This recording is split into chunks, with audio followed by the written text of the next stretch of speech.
Part 2 of Captain Underpants and the Wrath of the Wicked Wedgie Woman, the epic fifth novel by Dav Pilkey. And there are links in the descriptions to the first part. The Wrath of Ms. Ribble. When Ms. Ribble read the comic book that George and Harold had made, she was furious.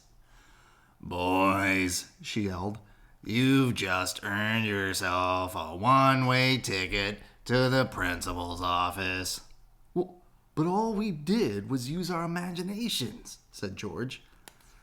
"You're not allowed to do that in this school," snapped Ms. Ribble. "Didn't you read chapter 1?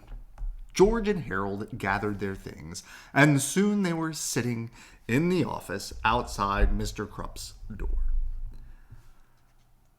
"Mr. Krupp is on the phone," said the school secretary, Ms. Enthrop. "Why don't you boys make yourself useful and copy the Friday memo for me? You can pass them out to all the classrooms for me while I go to lunch." "Oh, man," said George. "Quit your whining, Buster," shouted Ms. Enthrop. "I want this done by the time I get back, or you'll both be sorry." Ms. Enthrop grabbed her coat and stomped out the door. George and Harold looked at the Friday memo. It was a weekly newsletter that told all about the events of the upcoming week. And are there anything funny? Band practice canceled. No practice today due to asbestos removal in gymnasium.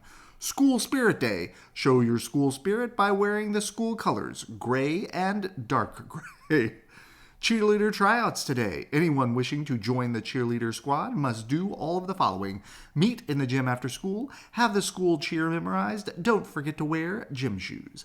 Football practice rescheduled. All football players report to soccer field for practice today only. Pep rally at 3:15 in the gym.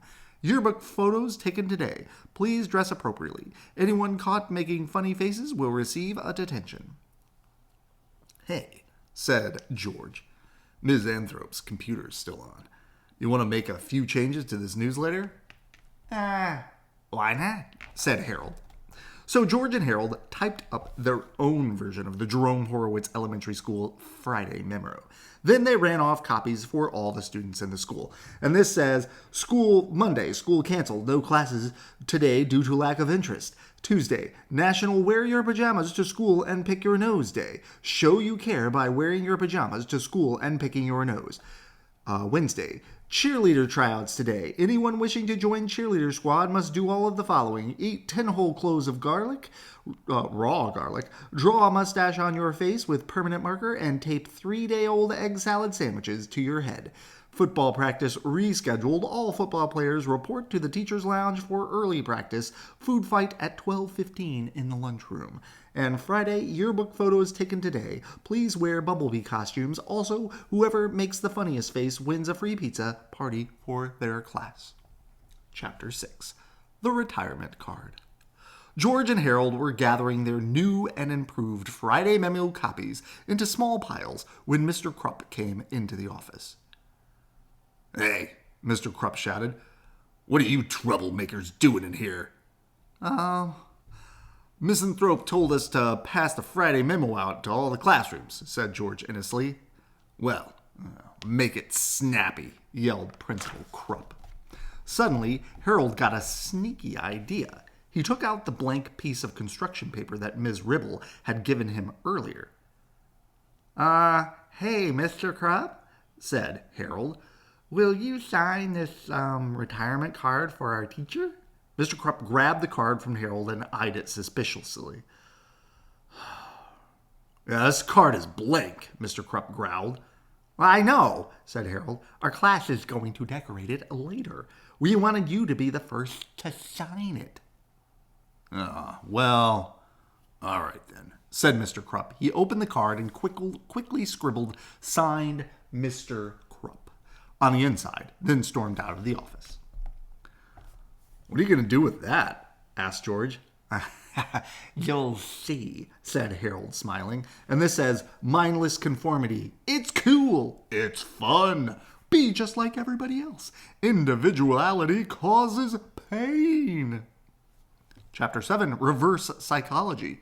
George and Harold passed out the Friday memo and made it back to their classroom just in time for Ms. Ribble's retirement party.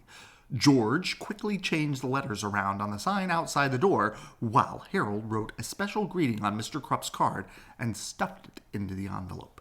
Have a blissfully grand retirement, Ms. Ribble. And this says, Ms. Ribble really needs a breath mint. Hey, Bubs, shouted Mr. Krupp as he stormed down the hall. What do you kids think you're doing? We're going to Miss Ribble's retirement party, said George. That's what you think, smart guy, said Mr. Krupp. Ms. Ribble showed me that comic book you boys made her, and now I catch you changing the letters around on another sign? You boys aren't going to go to any party. You're going straight to the detention room. Well, fine, said Harold. Then we're not going to give Miss Ribble the card our class made for her. Mr. Krupp quickly swiped the card out of Harold's hand. Aha! He shouted. I'm going to make sure she gets this card. I'm going to give it to her myself. Oh, man, said Harold. Swipe. George and Harold walked down the hallway toward the detention room. Wow, said George. That was pretty cool how you got Mr. Krupp to deliver that phony card for you. Yep, said Harold. I used a reverse psychology on him. I gotta try that sometime, said George. By the way, did you write on that card? You'll see, said Harold, smiling. Chapter 8, The Party. Ms. Ribble's retirement party started off bad and just got worse. Ms. Ribble forced the class to sing a corny song to her. By the time she was done yelling at the boys for singing off key, the chunky tofu ice cream was melted. Everybody had to eat it anyways. And this is We Love Ms. Ribble, written and arranged by Tora Ribble, I think. And it goes like this. We love Miss Ribble, oh yes we do. We don't love anyone as much as you. When you retire, we'll be blue. Oh, Miss Ribble, we love you. Then the children handed their happy retirement cards. Handed in their happy retirement cards. Ms. Ribble ripped several of the cards up because some of the children had mistakenly drawn polka dots on their butterflies. One unfortunate boy had also drawn a happy, smiling sunshine on his card, and he had to stand in the corner. Finally, Mr. Krupp stepped forward and handed Ms. Ribble the card he had snatched from Harold's hand. I went to a lot of trouble to get this for you, Mr. Krupp said gallantly. Ms. Ribble tore the envelope open and read the card out loud. You're one hot mama, said Ms. Ribble with a shocked look on her face. Ew, cried the children. She opened the card and read inside. Will you marry me? Signed, Mr. Krupp. Ew, cried the children. The teachers gasped. Then the room grew silent. Ms. Ribble glared over at Mr. Krupp, who had turned bright red and began sweating profusely. He tried to speak. He tried to tell her it was all a big mistake. He tried to say something, but all that came out was bubba, bubba, bubba, hubba, hubba, hubba, wubba. Congratulations, said Mr. Meaner, as he patted Mr. Krupp's sweaty, shivering shoulder. Yes, congratulations, shouted Miss Anthrope. This will be the best wedding in the whole world. We can have it here at the school a week from Saturday. I'll plan everything. You lovebirds don't have to worry about a thing. Great. Thanks, said Ms. Ribble, still looking quite angry and confused. Bubba, oh, bubba, hubba, hubba, oh, hubba, wubba, said Mr. Krupp. Chapter 9, freaky weeky. The following week at Jerome Horowitz Elementary School was definitely one of the weirdest ones they'd had in a while. For example, none of the kids showed up for school on Monday, but Mr. Krupp didn't even seem to notice. "Hey, where is everybody today?" asked Mr. Rected. "Hubba, hubba, hubba, hubba, hubba," said Mr. Krupp. On Tuesday, everybody did show up in their pajamas. "Why is everybody picking their noses?" asked Miss Fit. "Bubba, hubba, hubba, hubba, hubba." On Wednesday, for some strange reason, the whole school smelled like garlic and rotten egg salad sandwich, especially some of the girls. "Boy," said Ms. Guided, "the styles today sure are getting pretty bizarre." "Bubba, hubba, hubba, hubba, hubba," said Mr. Krupp. Thursday was, without a doubt, a complete and total disaster. "There's a food fight in the lunchroom," shouted Mr. Rustworthy. "And the football team is destroying the teacher's lounge." "Bubba, hubba, hubba, hubba, hubba, hubba," said Mr. Krupp. Now, nobody was sure what happened on Friday. Apparently, there was a mix-up with the dress code and the yearbook photos. "Our school pictures are ruined," shouted Miss Dakin. "Bubba, hubba, hubba, hubba, hubba, wubba," said Mr. Krupp. Yes, it was a freaky week, all right. But the big wedding was only a day away, and things were about to get really freaky. Chapter 10. Let's see. Yeah, I'll read. It was Saturday, the day of the big wedding. Miss Enthrop, true to her word, had taken care of everything. In just 1 week, she had transformed the gymnasium into a beautiful wedding hall, complete with food, decorations, and even a 6-foot-tall ice sculpture. All of the children were dressed in their finest clothes. Harold even wore a tie. "Man," said George, "I can't believe we have to go to school on a Saturday." "I know," said Harold. "Why couldn't they have had this wedding during Monday's math test?" Soon the organist began to play. The rabbi walked down the aisle. He approached George and Harold and stopped to talk to the boys. "I've heard a lot about you two," said the rabbi, "and I don't want you boys playing any of your tricks today."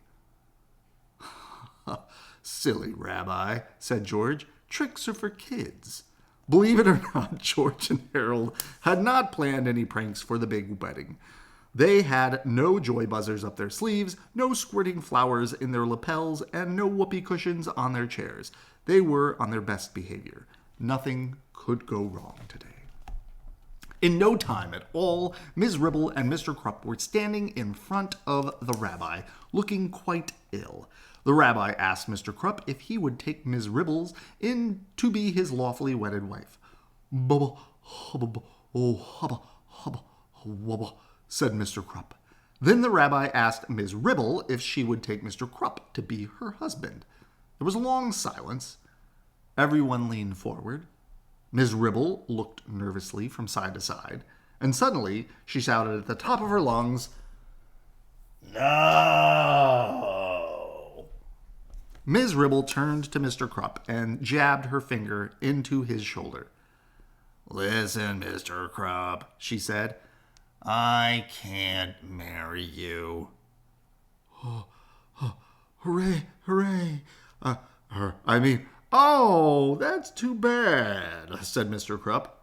"You're a mean, cruel, and vicious man," said Ms. Ribble, "and I respect that. It's just...